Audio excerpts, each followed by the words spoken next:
Hello, today I'm going to have a look at an economics question.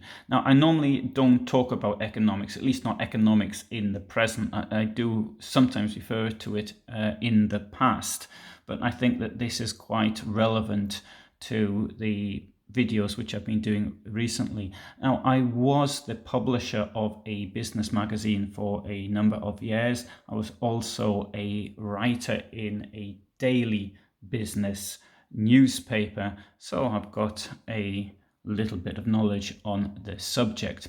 So let's have a quick look at the effect that sanctions may have on Europe. I'm not going to deal with the effect it will have on people in Russia, and obviously for people in Russia it's going to be worse, but it's going to hit them in a different way. There's a widespread belief that the only things that Russia exports are oil and gas, and that the success of the Russian economy over the past 20 years was due to the high price of these products, whereas the failures of the 1990s was due to the low price of crude oil. Certainly, the Putin regime has benefited from the price of crude oil, which led to a stabilisation of the economy following the very difficult 1990s, and not to mention the crash, of course, of 1998. However, it's not just oil. Russia contributes around 1/6 of the world trade in commodities, and if Russia is to be excluded from world trade, then major sacrifices are going to have to be made. Russia has been excluded from the SWIFT international payment system. Now, if you've ever made an international payment, you could have used the SWIFT code. Of course, a lot of it's done nowadays with cards. But the SWIFT code is part of your banking details. SWIFT means the Society for Worldwide Interbank Financial Telecommunication. It's a secure messaging system that facilitates rapid international payments. It is the principal mechanism for financing international trade. So if you're going to buy a stack of coal from somewhere, you wouldn't be paying for it with your credit card. You'd be paying for it via SWIFT, probably. However, whereas Russian banks have been sanctioned, not all of them have yet been fully blocked. Gazprom, for example, which services oil and gas payments, has not yet been fully sanctioned. And I suspect that long term there will be exemptions for energy, or there will be ways to try and get round the sanctions sought. And then that's by the people who buy it, not only those who are selling it. Nonetheless, the first and most obvious thing is that it's going to cost more to fill our vehicles up. One price I note that most of us know, we all know how much our fuel costs, whether it be petrol or diesel, whereas we might know how much other things cost. I'm no exception. I know very well how much diesel costs. I'm now speaking from Poland. Now, only 2 years ago, fuel prices were at a record low, not seen in many years. Now they are likely to reach record highs. Here in Poland, the government reduced the VAT rate on fuel from 23% to 8% at the beginning of the year, so prices at the pumps fell considerably. However, now prices are almost at the same price as they were, and then that would mean that they've already gone up by around 15%, and those prices are likely to increase further. I mean, question is, can Saudi Arabia or other countries produce more fuel or not? That I am unable to say. Obviously, if more fuel from other sources could be obtained, then that might have an effect at the filling station. However, what is of more concern is the price of gas. This has increased a great deal over the past few weeks, and that is now going to get a whole lot worse. Russia supplies Europe with around 40% of its gas, with some countries such as here in Poland, importing a lot more as a percentage. Countries like Germany have opted for gas over nuclear, with the last nuclear plant being phased out at the end of 2022.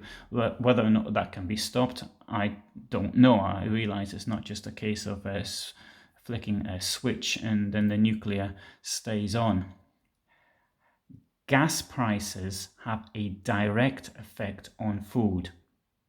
Now, to take Poland as an example once more, it's the country I know best, annual gas consumption is stable at around 14 billion cubic meters per year.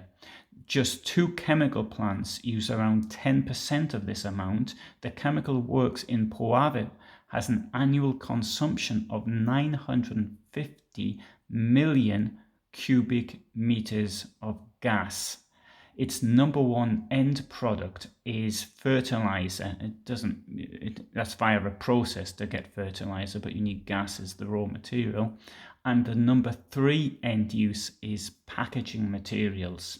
If there's less fertilizer, there will be less food, and that means higher prices. The same applies to packaging, as packaging material protects food and ensures that it has a longer life.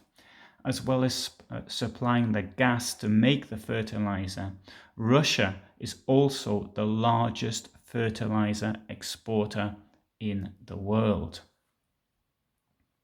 Russia is a grain exporter. It's the number 1 grain exporter in the world, and this has already been hampered by a weaker harvest last year in 2021, which saw a 21% drop in exports, although that amount was somewhat offset by higher prices.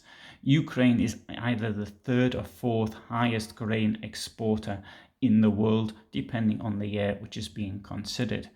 Damage to infrastructure in Ukraine, as well as a higher price for fertilizers, will have a knock-on effect on its ability to export. Russia is also a major producer of various metals. It is the number 1 producer of palladium and nickel. The use of palladium, or the main use of palladium, is in catalytic converters, but it's also used in various other industrial applications, such as in the electrics industry, and it is necessary in the medical sector to make blood sugar test strips and surgical instruments. One might say, with less food being available, maybe less blood sugar test strips will be necessary. Nickel is very important in battery production, and seeing as we all want to go electric these days, that, however, it doesn't really get rid of the Russia problem, so to speak. Russia supplies the diesel, or the petrol that we use in our cars, and also supplies the parts for the batteries. Russia is also the 3rd largest exporter of coal in the world, and its top 5 export markets are China, South Korea, Japan, Turkey and Taiwan, although considerable amounts also go to the Netherlands, Germany and Poland. In short, a lot of people are going to see their standards of living drop as a result of Putin's aggression against Ukraine. However, before complaining, think of those people in Ukraine whose very lives are being threatened. That might make the burden of a bigger payment at the filling station more easy to bear.